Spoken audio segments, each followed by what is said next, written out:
Buen día, estimados alumnos de Medic Science. Esta es la segunda clase de física que corresponde al tema de gases, leyes y su aplicación médica. El contenido de este tema es el siguiente. Primero, vamos a tratar sobre las propiedades de los gases, mencionar algunas de ellas. Como segundo punto, vamos a ver algunas leyes de los gases que nos dicen, por ejemplo, la ley de Boyle, la de Charles, la de Dalton, Henry y unas cuantas más, y cómo estas veremos posteriormente se aplican después en medicina. La tercera parte corresponde a la anatomía y función respiratoria. Vamos a entender fundamentalmente algunos conceptos que son básicos para comprender la función de la respiración y este tema de los gases. Y el cuarto y último punto que corresponde a las condiciones hiperbáricas e hipováricas. Finalmente, como estamos viniendo haciéndolo en todas las clases, un resumen de todo lo explicado. Bien, comencemos. El primer punto corresponde a las propiedades de los gases. ¿Cuáles son estas propiedades? El primero que empleó el término gas fue Jean-Baptiste. Proviene de un término griego, algunos dicen que fue de un término latino. El caso es de que significa desorden y se utilizó para definir las características del anhídrido carbónico. Luego esto se extendió a otros elementos gaseosos y, como sabemos, en la actualidad se utiliza para designar uno de los estados de la materia. Los gases pueden ser considerados como fluidos, al igual que los líquidos, puesto que fluyen. También tienen la propiedad de que sus moléculas están alejadas y no tienen las mismas fuerzas de cohesión tan fuerte que dominen sus movimientos como si existen en otros elementos como el líquido y sobre todo los sólidos. Sus moléculas del gas se encuentran alejadas y con unas fuerzas de cohesión un tanto débiles. La tercera propiedad que podríamos decir de los gases es que se expande en forma indefinida y llena el espacio en que tenga disponible.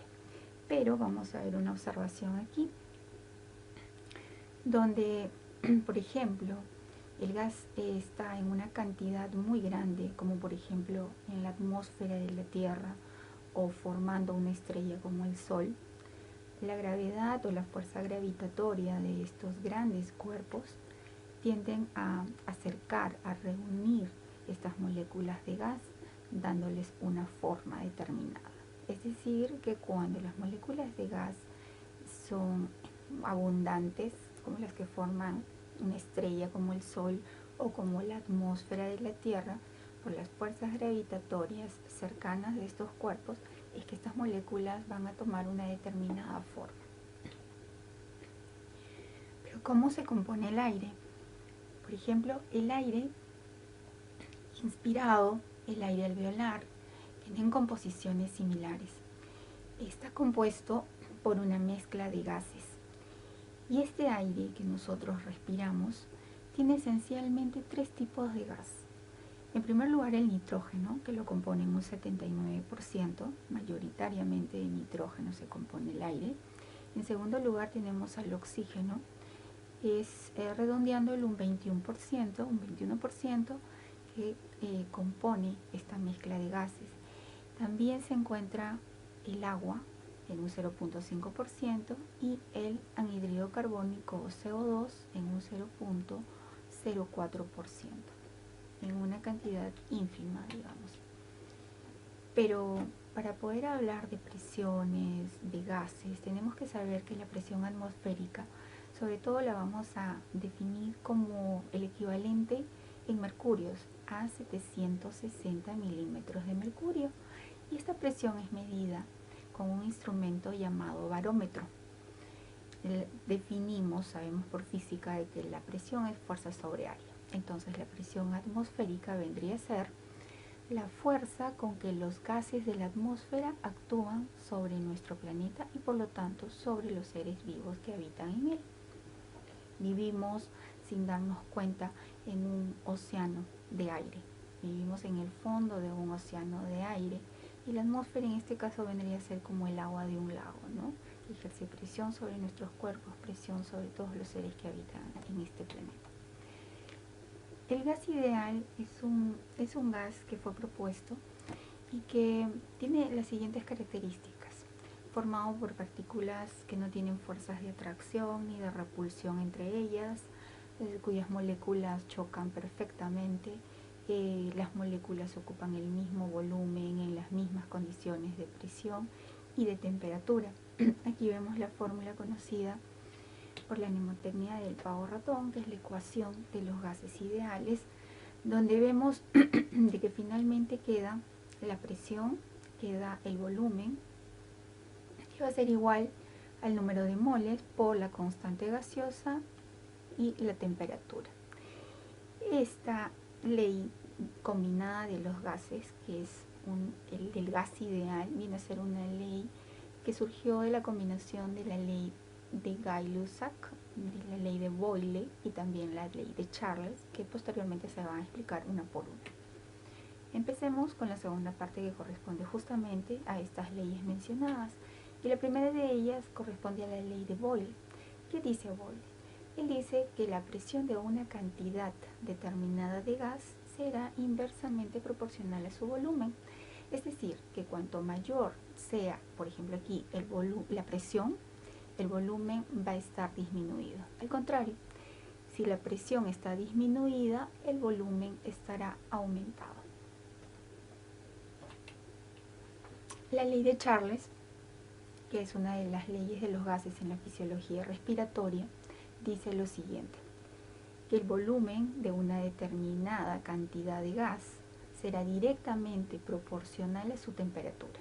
Y como nos dice este muñequito, si la temperatura aumenta, el volumen también lo hará.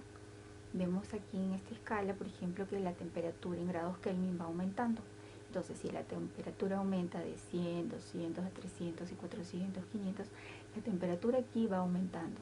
Y por lo tanto, el volumen de gas también irá aumentando, como vemos en estas imágenes. Y el volumen es menor comparado con el último frasco, donde está el volumen aumentado a mayor temperatura. Entonces, en resumen, la ley de Charles nos dice que el volumen va a aumentar cuando aumenta la temperatura, es decir, hay una proporción directa entre ambos. La ley de Gay-Lussac dice lo siguiente: que en un volumen constante de gas, el aumento de la temperatura aumentará la presión. Es decir, también hay una relación directa, es directamente proporcional la presión con la temperatura. Ahora, la ley de Dalton, que es una de las leyes más importantes que hay en la fisiología, nos dice que es la ley de las presiones parciales. La presión total de una mezcla de gases, por ejemplo aquí, de estos dos gases, será igual a la suma de sus presiones individuales. Si yo sé que la presión parcial del oxígeno es 160 o 159 milímetros de mercurio, y sumo a esta presión la presión parcial del nitrógeno, que es esta, 593, la suma, me dice Dalton, que la suma de estas dos presiones individuales debe ser igual a la presión total de estos dos gases. Las presiones parciales, ¿cómo la hallamos? Por ejemplo, esto es sencillo. Nosotros sabemos de que el porcentaje de oxígeno en el aire es del 21%. Para poder hallar cuánto hay en milímetros de mercurio de este gas, debemos multiplicar el porcentaje de este gas, que es el 21%, es decir, convertido a 0,21, por 760 milímetros de mercurio. Es decir, 760 milímetros de mercurio vendría a ser el 100% de la presión. Pero ¿cuánto de presión ejerce este gas, que se encuentra en un porcentaje de 21%? Multiplicamos, repito, el 0,21 por 760 y tendremos que tiene una presión parcial de 160 milímetros de mercurio. Yo lo voy a explicar más adelante también. Aquí, en esta diapositiva, vemos que el porcentaje del nitrógeno, repito, es 79% y el oxígeno 21%. Esto, como es una cantidad menor, no lo vamos a tomar en cuenta. Si multiplicamos el 79%, su porcentaje, es decir, 79 dividido entre 100, lo multiplicamos por 760 milímetros de mercurio, que equivale a una atmósfera, nos dará 600 milímetros de mercurio. ¿Qué significa esto? Que 600 milímetros de mercurio es la presión parcial del nitrógeno. Si yo quiero obtener la presión parcial del oxígeno, voy a dividir primero el porcentaje en el que se encuentra este gas componiendo el aire, que es el 21%, entre 100, y lo voy a multiplicar, me saldrá 0,21, lo voy a multiplicar por 760 milímetros de mercurio, que equivale a una atmósfera, y obtengo su presión parcial. Entonces, la presión parcial de oxígeno será igual a 160 milímetros de mercurio. Sumando estas dos presiones parciales de los componentes mayoritarios del aire, me va a dar 760 milímetros de mercurio, con más o menos algunas décimas de los otros componentes menores, como el dióxido de carbono. Eso es de acuerdo a la ley de Dalton. La ley de Henry nos habla de que en una interfaz aire-agua, como por ejemplo, aire se refiere por ejemplo al gas que hay en un alveolo, y agua en el plasma sanguíneo, por ejemplo, en esta interfaz, la cantidad de gas que se va a disolver en el agua, por ejemplo en la sangre, va a estar determinada por la solubilidad del agua y la presión parcial en el aire. Supongamos, si observan esta primera y tercera imagen, ven que aquí va a haber una difusión. ¿Cómo así? En la segunda no. ¿Por qué? Porque para que exista una difusión de gases tiene que haber diferencia de presiones. Aquí vemos de que las presiones son similares en ambas fases.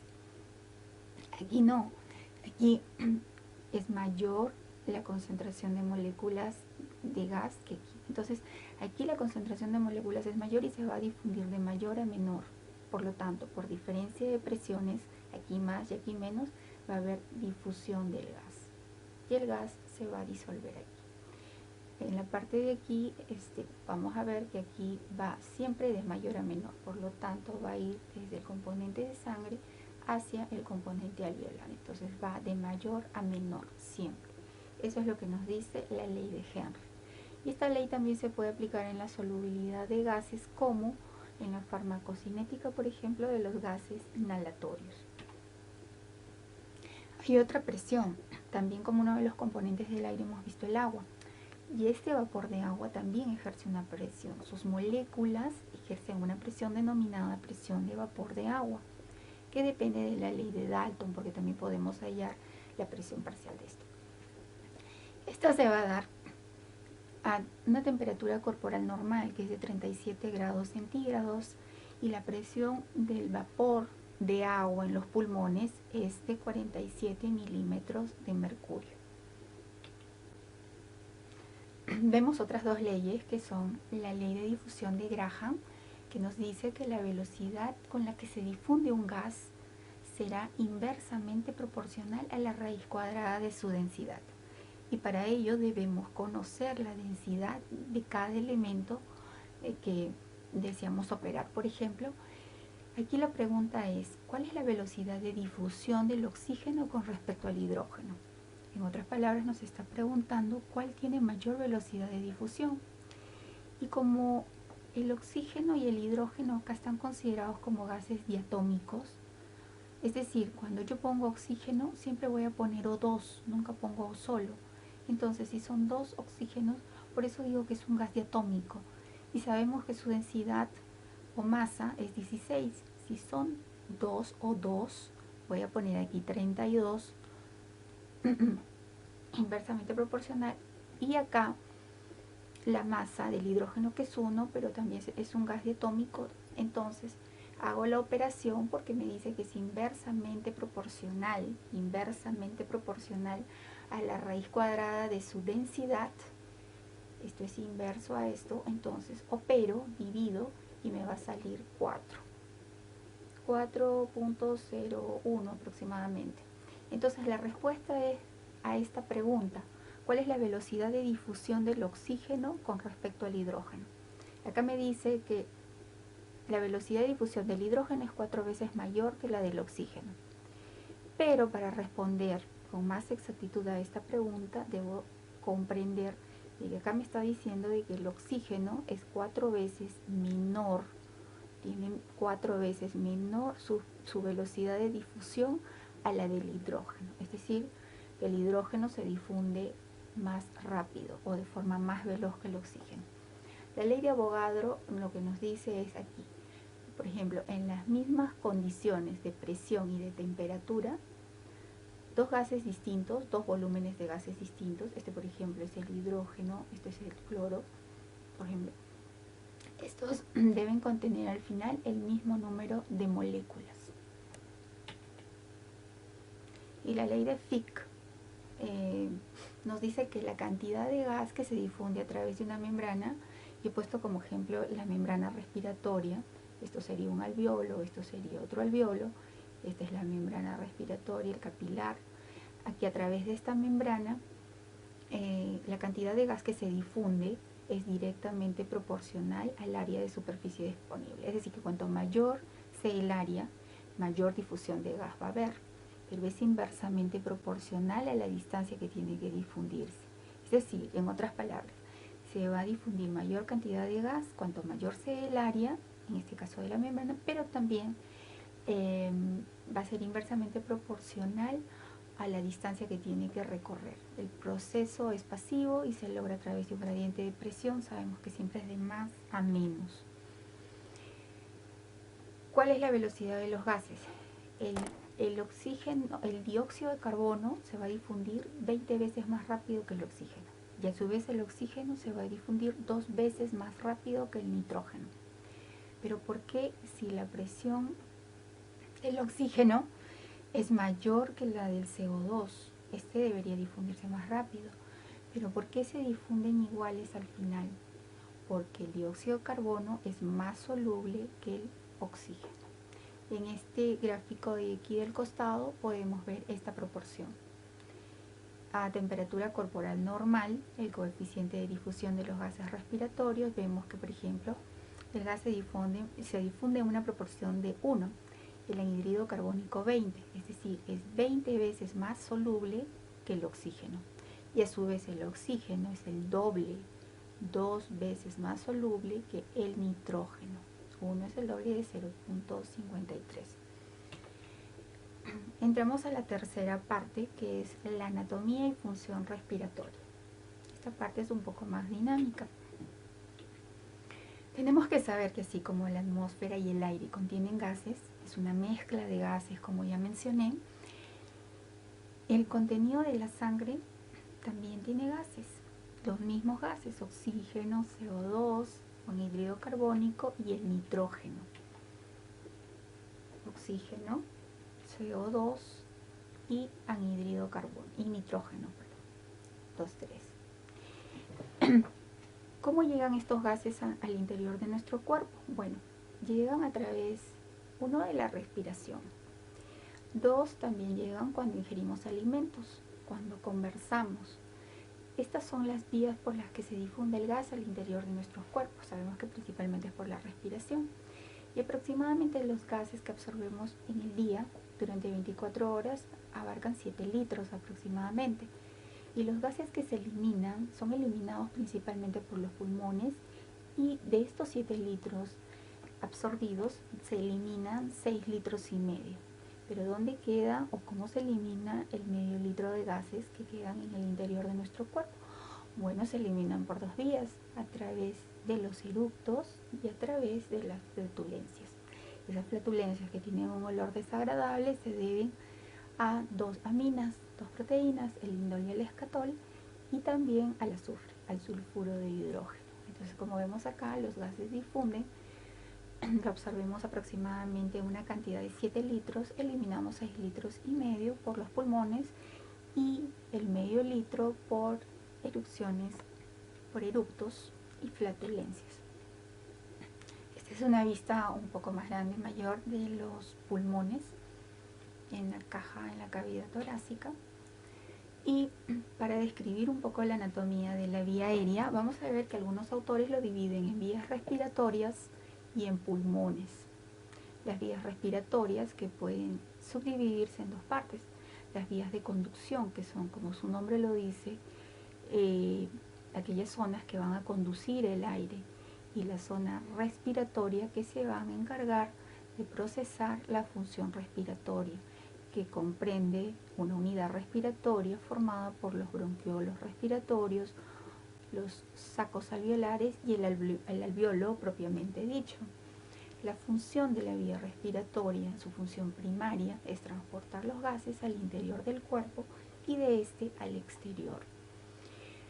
La anatomía de la vía respiratoria, en esta anatomía también se podría considerar a los senos. Los senos que se encuentran en el cráneo van a aligerar el peso de la cabeza y la van a mantener en posición erecta, y a la vez van a ofrecer resonancia a la voz. Estos senos son los senos frontales, en número de 2, los senos esfenoidales y los senos maxilares. Por ejemplo, cuando tenemos una infección respiratoria, estos senos se llenan de moco y van a impedir el pasaje del aire con normalidad, y que también la voz sea normal. Con infecciones odontogénicas va a ocurrir lo mismo. Las raíces de los molares superiores tienen relación con los senos maxilares. Si hay una infección que atraviesa los dientes, también va a repercutir en una sinusitis, en una infección de este seno maxilar. En fin, acá tenemos la imagen de los pulmones, que ocupan un volumen aproximado de 4 litros y disponen de una superficie, a través de los alveolos, una superficie para el intercambio de gases. Algunos dicen de 70 metros cuadrados y otros de 85 metros cuadrados, pero equivale a una pista de tenis. En los adultos, estos pulmones pesan aproximadamente 1 kilo, y el 40% del peso de los pulmones corresponde a la irrigación sanguínea. La función respiratoria, estamos entrando a la función de que cumplen el aparato respiratorio. Tenemos que diferenciar qué es la ventilación de la respiración. Definitivamente no es lo mismo. La ventilación se refiere al proceso mecánico que moviliza aire, es decir, en la ventilación va a haber un flujo de aire, tanto de ingreso como de salida del aire. A eso se refiere la ventilación. Lo que estamos viendo en la imagen es la ventilación o mecánica ventilatoria, por la cual va a ingresar y va a salir y va a ingresar aire. Esto es la ventilación. La respiración, en cambio, es un proceso biológico mucho más complejo. Pero ¿cuál es el objetivo de la respiración? Es suministrar oxígeno a los tejidos y eliminar el CO2 de ellos. Esta respiración no solamente comprende la parte anatómica que acabamos de ver, sino también, para que exista una función respiratoria adecuada, esta tiene que estar regulada. El centro respiratorio se encuentra en el bulbo y también en la protuberancia. Este bulbo y esta protuberancia, a través de sus distintas partes, van a finalmente terminar controlando lo que es la respiración. Y aquí, a nivel del bulbo y la protuberancia, se van a encontrar distintos grupos de neuronas. El grupo respiratorio dorsal, por ejemplo, que va a controlar la inspiración. El grupo respiratorio ventral, que va a controlar la expiración. Y también se encuentra un centro neumotáxico, que va a controlar la frecuencia y profundidad de la respiración. La regulación de la respiración también se va a dar a través de una regulación química. Se encuentran quimiorreceptores, es decir, receptores químicos que van a vigilar las concentraciones de gas y del pH en el cuerpo. Por ejemplo, estos receptores químicos o quimiorreceptores se encuentran en los cuerpos carotídeos y en el arco aórtico. Aquí se van a encontrar estos receptores y nos van a enviar señales de la química sanguínea, cuánto de oxígeno hay, cuánto de pH hay. Esto al centro respiratorio, que se encuentra principalmente en el bulbo raquídeo. Entonces, estas concentraciones de los gases y del pH va a estar dada por una regulación química que se encuentra, como ya mencioné, en el arco aórtico y los cuerpos carotídeos. Esa es una regulación química. ¿Cuáles son las fases de la ventilación? Recordemos lo que dije hace un instante, la ventilación consiste en el flujo de aire, tanto de entrada como de salida de este. Entonces, hay dos fases. Estamos hablando de la inspiración y de la expiración. Esas son las dos fases de la ventilación. La inspiración consiste en el ingreso de aire y como va a ingresar el aire, los pulmones van a aumentar su volumen. Y como aumentan su volumen, van a pesar y van a hacer descender el diafragma. Caso contrario en la expiración. En la expiración hay un egreso o salida de aire. Al salir el aire, estos pulmones van a reducir su tamaño, van a pesar menos y el diafragma, el músculo del diafragma va a ascender, va a subir. También en la respiración, obviamente tienen que haber músculos. Estos músculos de la inspiración comprenden desde los músculos intercostales, los escalenos, y los músculos de la expiración, los músculos intercostales internos, el oblicuo externo, el transverso del abdomen, el recto del abdomen, en fin. Entonces, como vemos acá, estas son las dos fases